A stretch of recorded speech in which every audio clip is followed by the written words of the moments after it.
Good morning and thank you very much for joining us. I am Yori Folan. It's sprinkling. It's getting ready to rain in Lagos, southwest of the country, where we're broadcasting from. I just said that because there are people watching us in the diaspora, and as you know, geography differs from regions to regions. It might even be the same situation at home here. We receive calls from all over the place, and you might just not have any rain on the horizon. Okay, I guess I was getting myself together as I was telling you all of those irrelevant kind of information. But my guest this morning, let me introduce Mr. Jibola Sogunro. Mr. Sogunro is a chartered accountant and a financial analyst. Good morning for coming on. Thank you very much. Good morning, sir. And Mr. Mukhtar Mohammed is a stockbroker and financial analyst. Always a pleasure being here. Thank you very much. Our pleasure, always.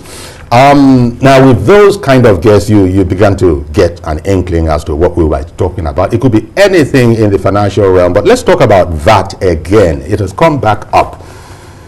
As you know, some states, especially in the southwest, have decided, southwest, south, southeast, they've decided that, you know what, this VAT thing, we should be collecting it. We'll do the necessaries. We'll remit to the federal authorities what they're entitled to, but we should actually be collecting it. You know the story from there on.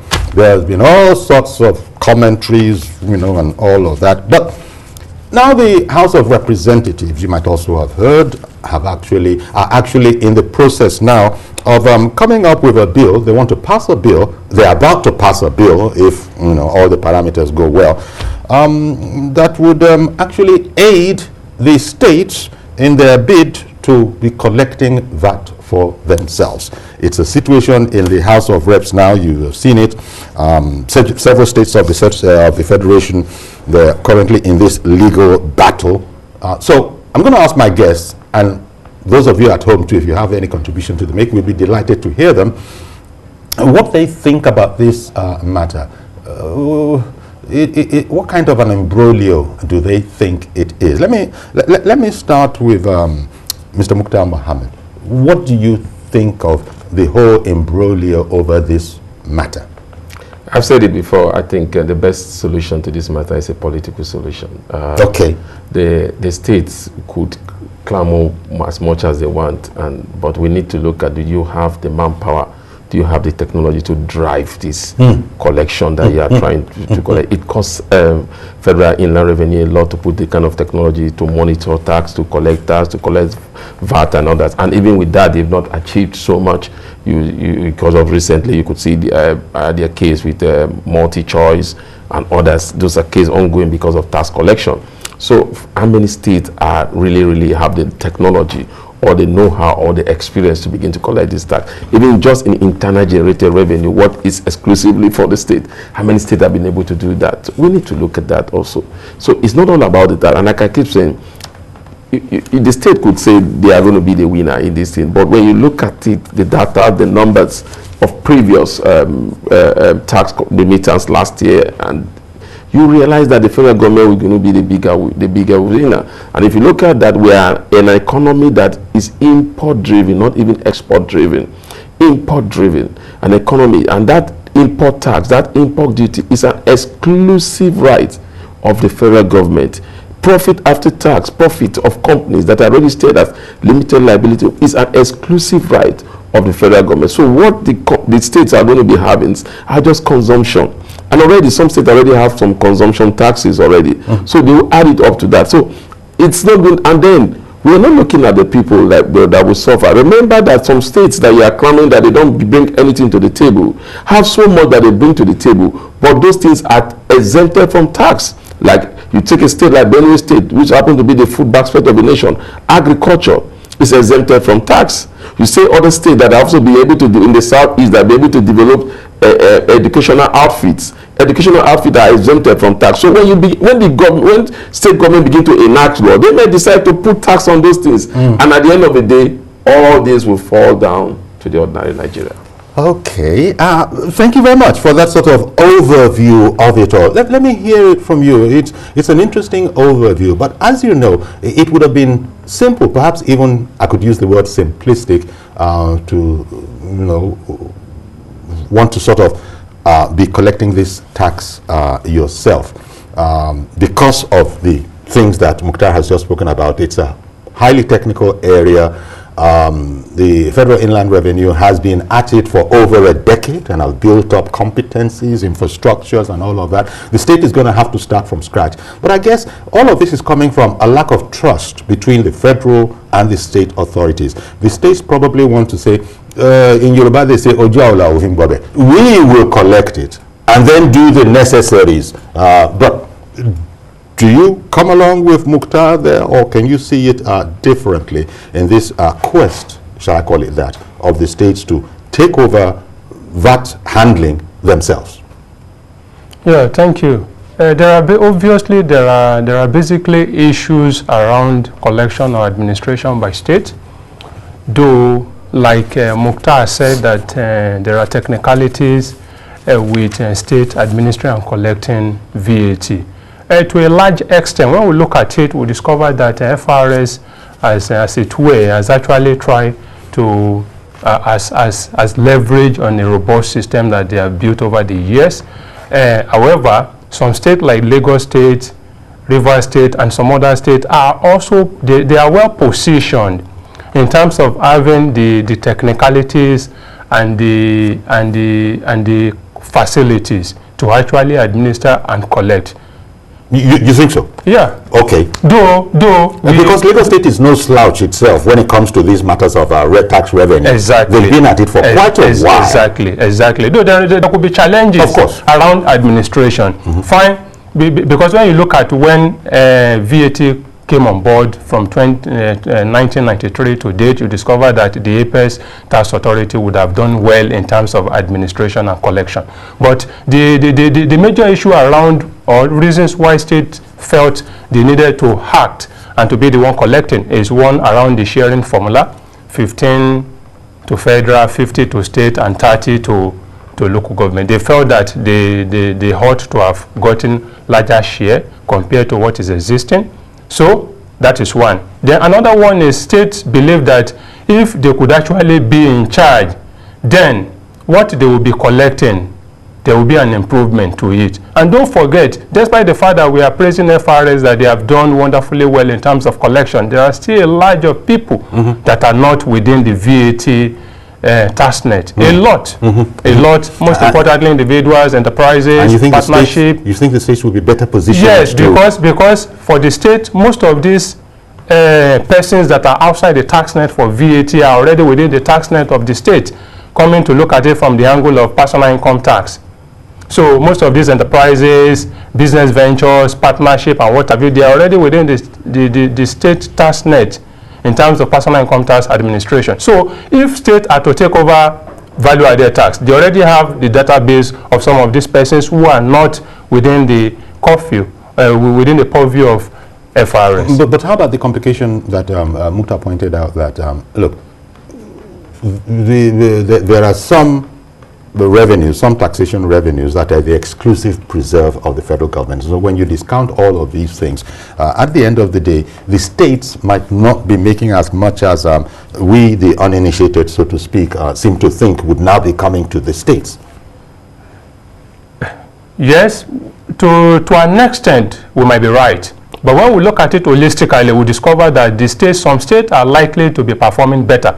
Okay. Now, when you look at the analysis that has been drawn or released over the period, you discover that collection from state were based on FRS report, or were based on collection from FRS offices across the various states.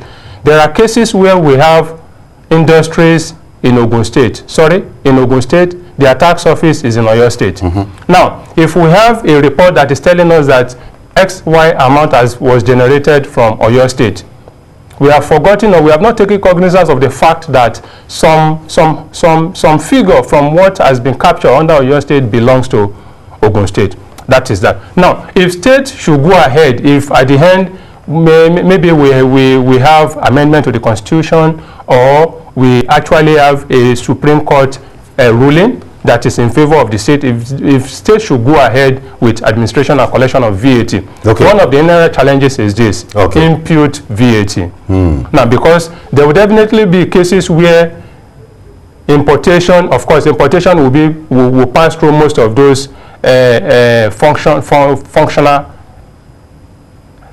borders or the points of entry. Now, there will be VAT at those points. And when we have VAT, there will definitely be, those are input VAT.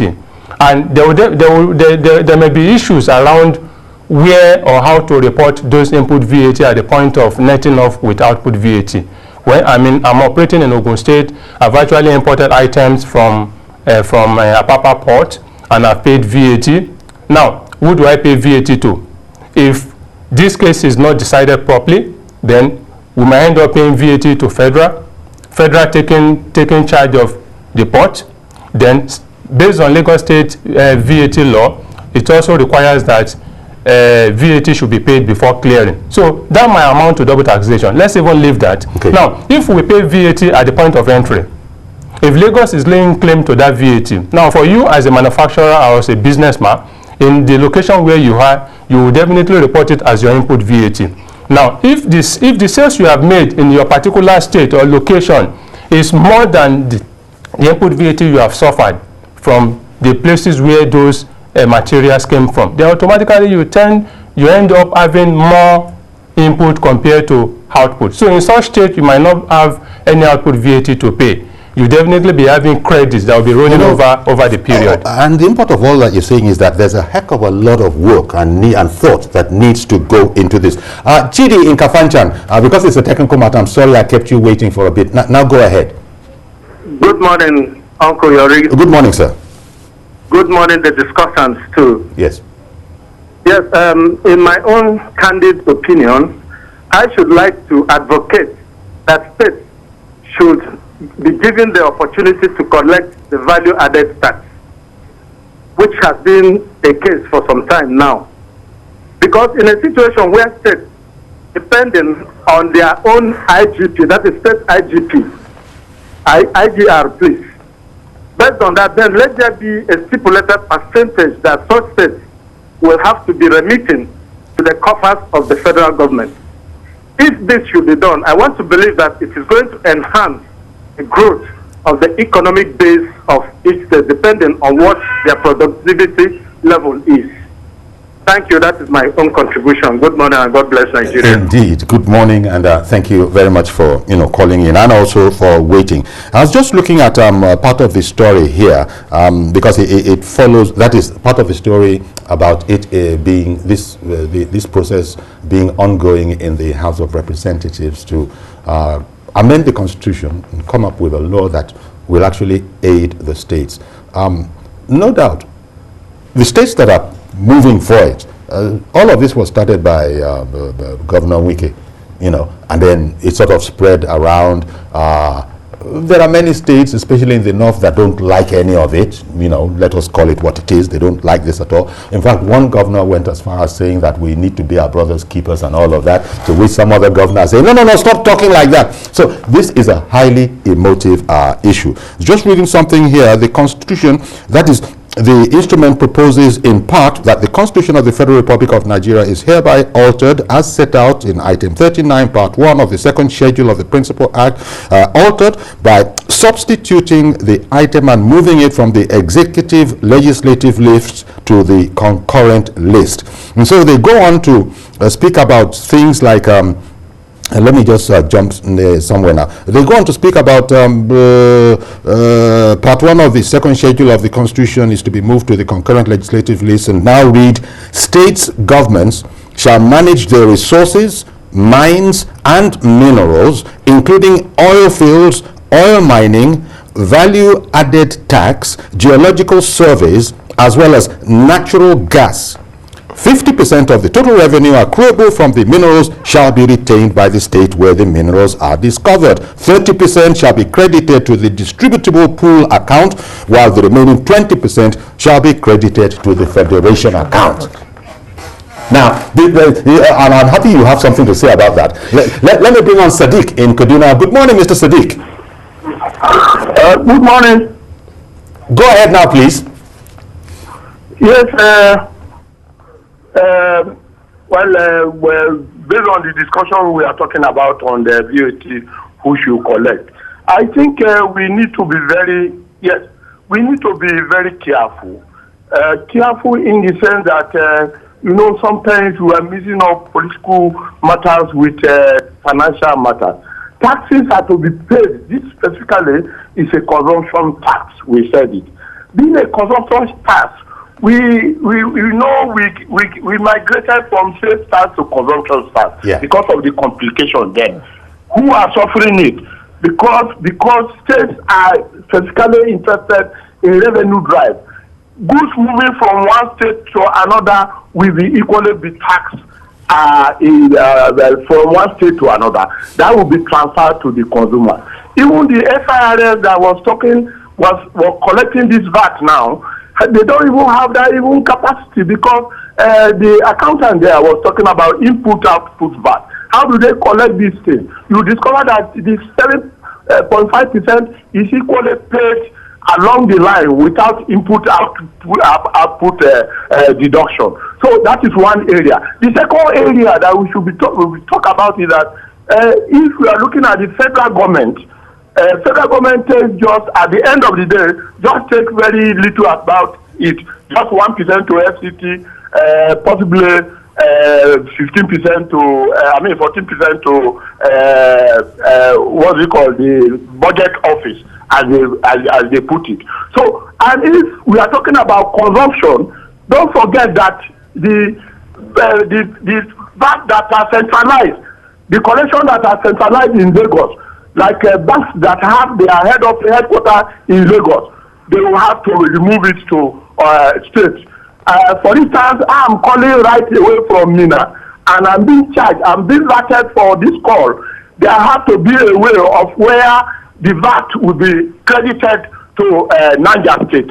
And this complexity will not overwhelm. My own solution is that if you are talking about what you are sharing is a little not sufficient, then let's come down and sit down and say, look, this percentage you are talking about, state is taking 50% currently.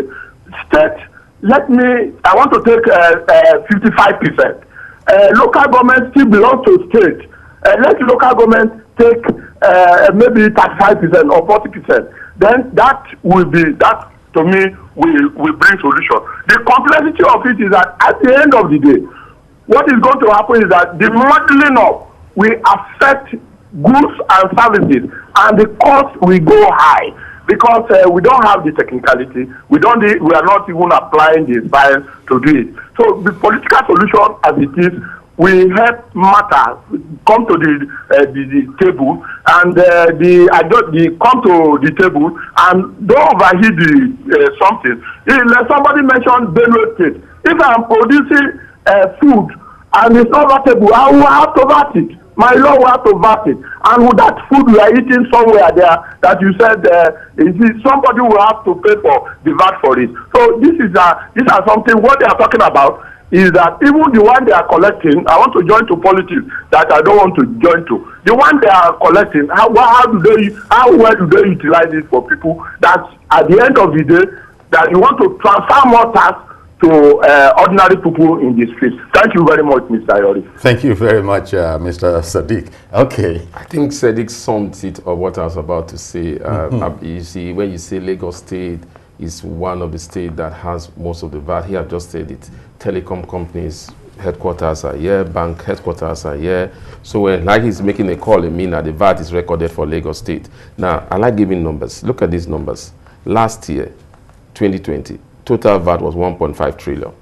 Out of the 1.5 trillion, federal government generated 780 billion. State government, 760 billion altogether in terms of VAT. Now, Abuja alone, VAT last year, Abuja generated 200 billion.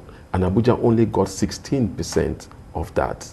So when you look at those numbers, it looks like if it's going to favor some states. But when you look at federal government taking all what they have generated, and the state need to just fight to get that 760 billion within themselves, depending on the state. Now, people will come up with a lot of technicality, like he said. Now, you're thinking about goods and services, you're thinking about import duties. That's what the House of Rep is beginning to look at. They're looking at, look, VAT, the challenge we have that VAT is silent in the Constitution. It is silent. But the other ones that have to do with import duty, import tax, international trade, profit after tax. Those who are there, and those are what they have put in the executive exclusive list. So now what they're trying to do is that the consumption tax on, like he said, was moved from sales to consumption just to make it look better. But now, as it stands now, the federal government will be the one to benefit from this. And as he rightly pointed out, all the value, the charges that will come from those that will be passed on to the end user. Let me give the law that Lagos State have just passed. Lagos State said, no matter your business, you must pay tax. Whether your input is 10,000 or 20,000, the federal government is saying to make it to grow SMEs. If you don't generate, I think about 25 million, you are exempted from tax in terms of turnover. You are exempted from tax. Then he said 7% would be. Lagos State said no, we will collect 6%. Then Lagos State went above their limit by trying to put in the import duties that will also come to Lagos State. That is under the exclusive executive list, and that's why the House of Rep is looking at bringing all these things together, putting it not under the exclusive executive list. So that is the challenge. They're now putting it into something they call the distributable pool account. You know, and they're thinking that 30% should go into that account. Good morning, Mr. George. Thank you for calling in. Good morning, Uncle Yori, and greetings to your guests. Yes. Uncle Yori, I'm wondering why the states are not clamoring for provision of security for their citizens. We are dying. People are dying every day of insecurity. They are not in a hurry to say, federal government, you cannot do it well. Let us do it by ourselves. They are not asking for that. That's just by the way. Uncle Yori, I tend to go along the argument of Mukhtar.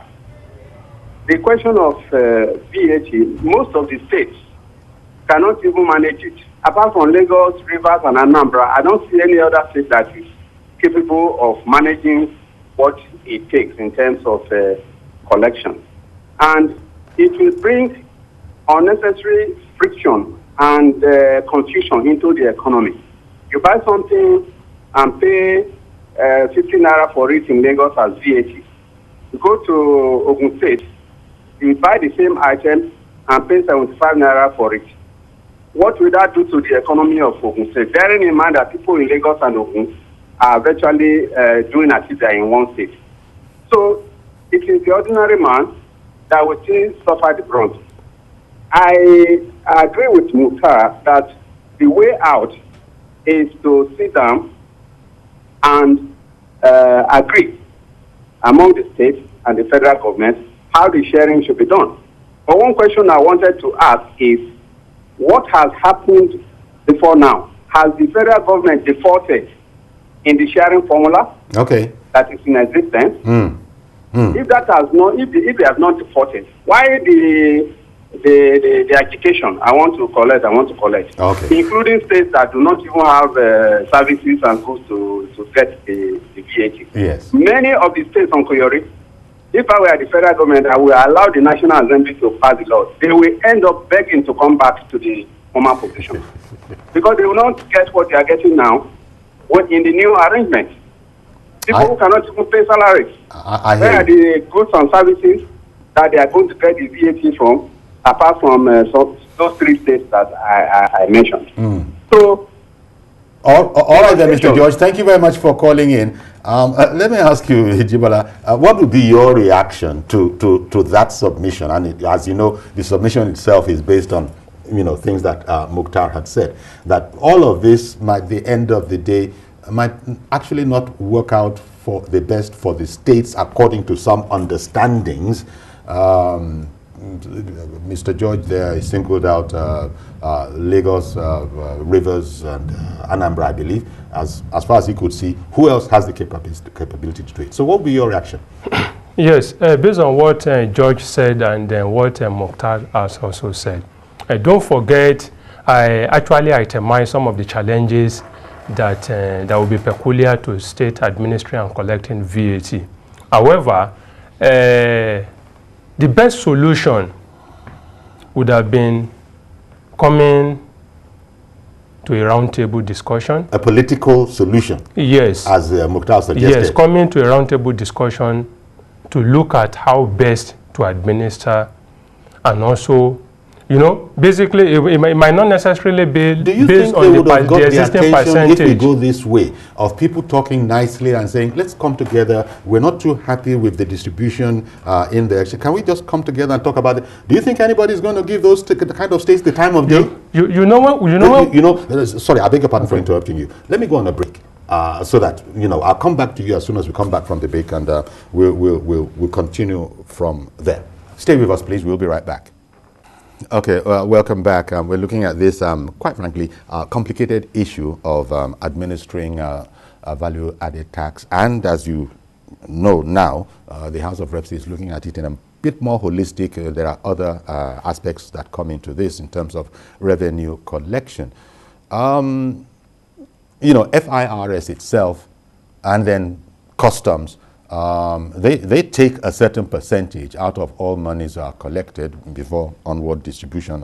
From the simplistic calculation that, look, in the case of FIRS, I've been told that it's around 4%. Well, 4% of 1 trillion is going to be different from 4% of 1 billion. Or 4% of 1 million. So probably you can understand FIRS. Customs the same. They take a percentage. You were telling me off camera that it's around 3%. Yeah. So 3% of 10, 20, 200 billion, the trillion, was it trillion or billion that you were talking about? So it's going to be much, much different. So I want you to continue there, please. But before you do so, Mazi Okoroafo has come in and we've got to take him. Good morning, Mazi Okoroafo. Good morning, Sayori. Good morning, Consultant Mukhtar. Good morning, my brother in the studio there. Okay. You see, consultant is a consultant, it's not an easy thing. Financial expert. It's not easy. Sayori, let us look at reality, my brothers in the studio. You see, the states, for now, there is nothing the National Assembly will tell us, whether House of Rep or each will tell us, or the federal government, about this issue of VAT. One, look at the roads we have in states. Look at our educational institutions. Let's take polytechnics or universities. What is happening? Is it either this week or last week? I was watching Lagos television. I was so impressed that the students were even telling the teachers and the students were telling other students to come to the school. That's the only thing I've seen, that you see the Commissioner of Education, the Permanent Secretary of Education, and other people too. That's what I mean, that the educational directors, they were just warn the students that yet to report. You see, I saw the environment. Now tell me, if the federal government will allow the states to make use of this their VAT they are collecting, most of the states will look like Lagos State. Honestly, I envy Lagos State. I'm just saying the truth. Because look at what is happening in states. Come to Abia State. My parents, 20 months, 18 months, 25 months, pension not paid. Government will say there's no money. Every day they run Abuja. There is no state that doesn't have natural resources that can enhance very well. Why can't the federal government just pipe low? They have collected that of the oil. What else do they want? Because by the state they allow, the federal government allows the states to balance with this VAT. You will now see why the governors will start complaining that they don't have money to finance this. I look at federal government just allow it. Let us see whether the governors will not sit down and do their job. Not every day they will rush to Abuja, see the president, see them. Okay. Then we don't know how to tackle them. Because the area we do it, the better for us. That's very much my consultant, and they throw salute my brother. Happy weekend to all of us. Thank you very much. Salutes to you, consultants. Hopefully you caught it. Mr. George brought up something when he called moments ago. He was wondering what exactly caused this whole brouhaha. What was the arrangement before that clearly was not satisfactory to Governor Wike, for example, who spearheaded all of this? Lagos State has latched onto it, Anambra, maybe other people, but some states, of course, don't like any of this. But that question, what caused this brouhaha? We have our own local word that rhymes with it, wahala. What caused this whole wahala of we want to collect by ourselves? Maybe people like Lagos State spokespeople and the River State spokespeople are the best to answer this question. But what's your best guess? Yes, when you look at it, the answer is not far-fetched. When you look at states that have performed wonderfully well, they look at what they have generated as VAT, and they look at what comes back to them.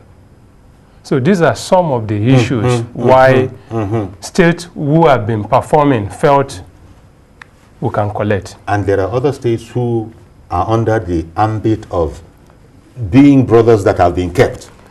Yes, we have that. See, you know, while I am an advocate of state collecting, though there are issues or challenges to be addressed, but I strongly believe that where we have robust collaboration among the state government, some of these challenges will definitely be overcome. Collaboration and trust. Yes. I think trust is, even you can say trust. Agreed. Because it seems to me that there are suspicions. But in the meantime, Reverend Dominic, you're online there. Let me stop holding you up. Good morning, Chief Yori. Good morning, Mukhtar. Good morning, your next guest. Jibola Sogunro. Good morning, sir.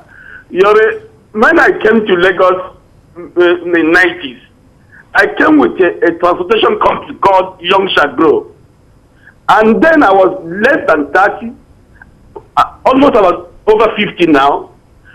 That's good at capacity. Federal government started somewhere and good at capacity to where they are today. We Nigeria grow at 60. We're going to celebrate 60 years of independence by next month. We should be talking about capacity now. What we're talking about now is we to do things right. But one thing we must understand here, and one thing that fails this argument, every time we have this argument about Nigeria, it becomes more political than the actual capacity to build a nation. Today, if you're APC, then they should take money. PDP, they should not take it. It's not really the issue. What about development? Number 3, you know, the man will give this to state. We make it a government must build industry. Do it PPA, the private partnership. The day we remove building industry from governance, it's where citizens increase. When I have nothing to do, when I have no project to carry, I can sleep on as I like. The governor of Abia and the Odimo, he built industry, and that happens today. No governor has performed in this except Governor Mbakwe, because he built industry. To do money with, he built efforts with money. He got there because he has something to do. What must be, value back to state. Let them provide the state and make good money.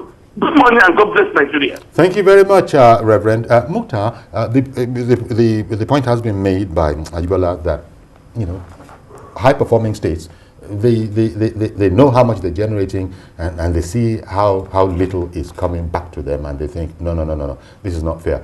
You were talking, between us here, we're talking about competencies and all of that. Some states are not competent. Look, I don't know, when you say some states are not as, as efficient, in their drive for all of that, how about that whole idea about necessity being the mother of invention? If it now comes to, if push comes to shove, those states that we're looking at as, just taking it easy, will now know that that cannot be done, and I don't believe there's an intellectual deficiency anywhere. I agree with you totally, Uncle Yoro, but like you asked Mr. Bing, let me come. What's the cause of all this noise? Okay. We must go back to the roots that this case was not brought in by the state government. So the state government were not the one that went to court and said, look, we have to be collecting this value-added tax. It was an individual that took the federal government to court based on what the federal government wanted to collect from him. And then Governor Wike lashed on it. Now, Wike's submission then was that, look, in Rivers State, I give a lot of projects. Now, a state government is giving a project for construction, for roads, and the value-added tax from that project will go to the federal government. That was his major concern, not despite the inter-generated revenue was an issue, but he was saying that how can Rivers State be given a project of 100 billion and the value-added tax, which is about 10%, will now go to the federal government? He was looking at that point and said, look, this is my project. Why should I not get the value-added tax from that project and then use it to develop my people also? Okay. I think that is where I think the federal government should look at, the state government should look at. So it's not exclusively a matter of trust that no, it's not a matter of trust. The states don't trust the federal government. I think the states, thus far, the state has complained. Sometimes you see, like they said, it is becoming a feed the bottle federalism where you rush to the states, to the national, Asu Rock to get your allocation. And after that, you are saying that no, you don't have to remove this money that you pay from subsidy. You don't have to remove this money that you pay from this for that. You know, some states will say no, we generated more than it. We are supposed to share all the whole money. We don't want to go into that. The one that has to do with the sovereign wealth fund, how we are where we are today, if we have been able to. You know, so those are all technicalities. There is that element of not trusting the federal government. But most states are saying, Lagos State is saying, I'm doing a lot of projects. A lot of projects are being done in my states. The value-added tax does not come to me. It goes to the federal government. And the federal government has share it to states that are not doing anything.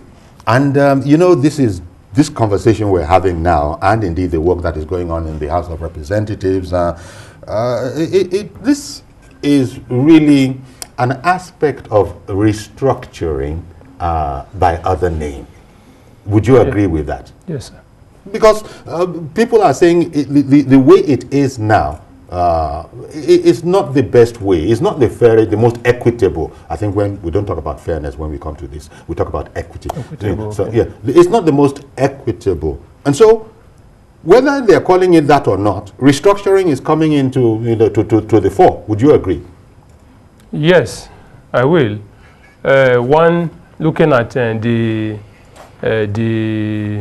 ongoing issues with VAT, and when we also look at the position of the government from the southern region. So we discover that it's fine, VAT might be on its own, but when we also look at the way the governors from the southern region has actually added their voice to it, then we could conclude by saying that it's basically a quest for restructuring. Kene in Makurdi, good morning, sir. Yeah, hello, good morning. Thank you for calling in. Go ahead, please. Thank you very much, Auntie Yarila. You see, I want the federal government to look at this the other way around, in a situation where all the states are actually working. And then, the other people just come from other sides, take the large portion of what the states are actually doing. It's quite pathetic. And, I discovered one governor from the southern part of this country was talking about a chunk of money is being given to some states when are actually contributing so much to the nation, and then much money is given to them, and then a little is being given to them in the south. So I want all of us to come back on the table, analyze this issue, try to get the map clear, to look at where this money is supposed to be channeled to. If the state governors are saying yes, it's hard time now we work and then we get what belongs to us, that's fine. This is our nation.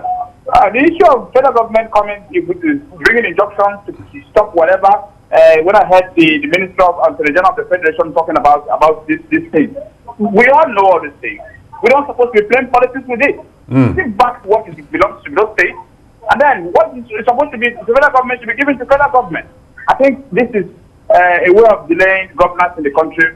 I totally disagree with what the federal government is doing, and let the federal government keep into what is right, so that our nation will move fast. Thank you very much. Thank you very much. And therein, Kene, is something of the rub in there, because we're being delicately skirting around the issue of trust that, some might think is also on the table right there.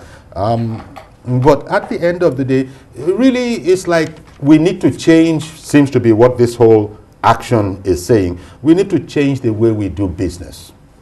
And some people, of course, understandably are saying, no. If it ain't broke, don't fix it. Why are you bringing up this kind of wahala? Why are you bringing up this kind of issue? That's the way some are looking at it. Yeah, and the other ones are putting their head down and are continuing, and now as if to add, let me not use that expression. Now the House of Reps is also joining in on the matter. Yeah, I think we've slightly said, like what you asked me, the whole challenge is that finally we are beginning to look at economic restructuring. And what we've been fighting for, where they've saying political restructuring, we've never looked at economic restructuring. You can imagine what economic restructuring is doing now. Everybody is involved because money is involved. So it's not about the power that you have now. It's how much can you have to even sustain yourself.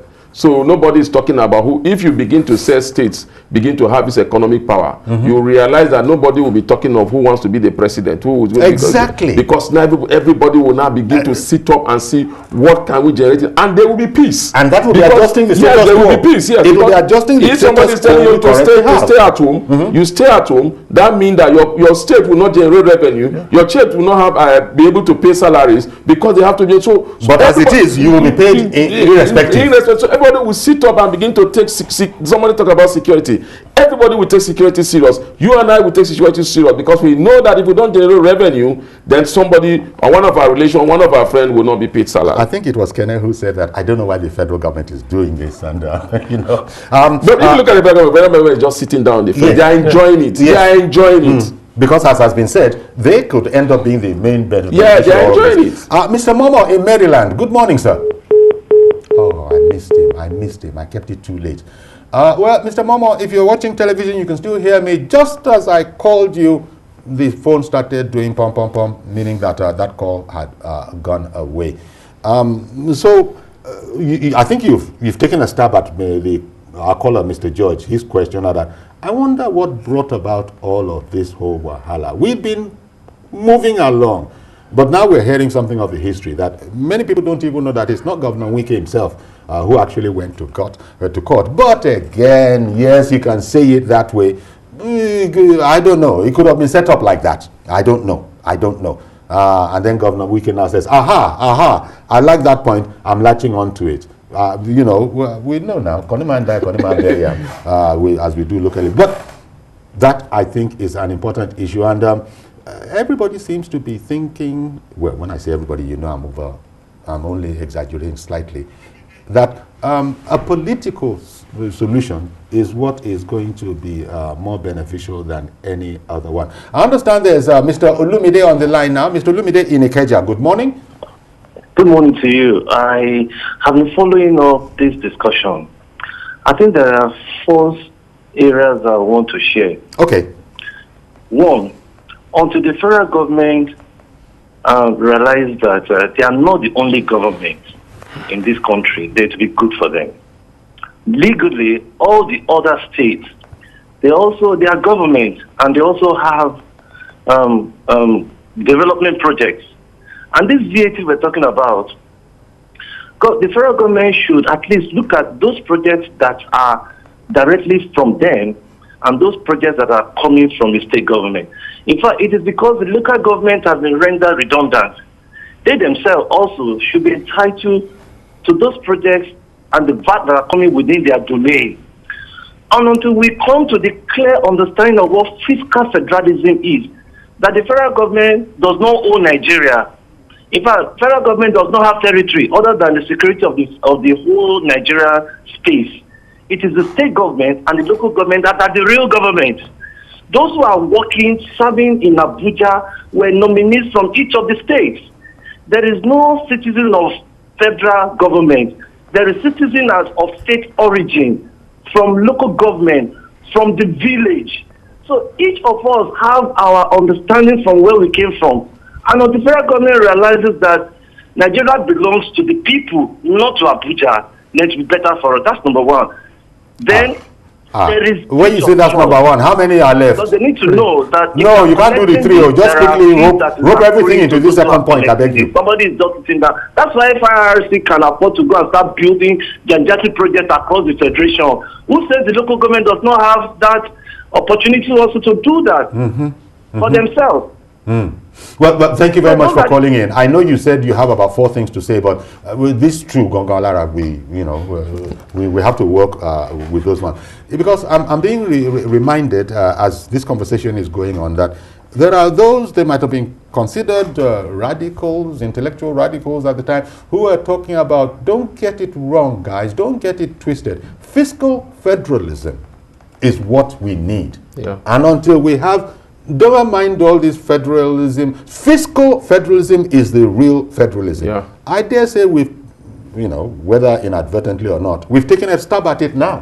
Definitely. Like the caller was saying, like I've said before, if I do a project, please, the value-added tax should go to my people because that project was situated in my place.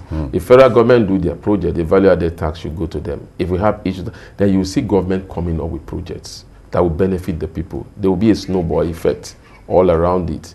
We must not lose track of that, because the federal government itself also can tell you that we are doing some projects for the states during the constituency project for some of the states. So we need to really look at this thing critically and address these issues. These are not issues that we're talking about political solutions.